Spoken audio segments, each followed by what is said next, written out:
Welcome back to Muslim Convert Learning Arabic. As I was going through my book, I came across this page with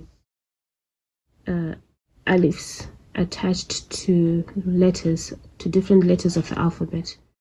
And this alif is to elongate the time that you spend pronouncing the letter. So, like for example, ta is just ta, but when it's got an alif added to it, it becomes tha, just a few seconds longer. Ta, tha, ba, ba, za, za, da, da, jim, ja, ja,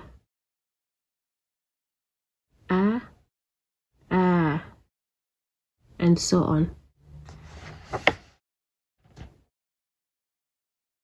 Thanks for watching and see you again in the next video.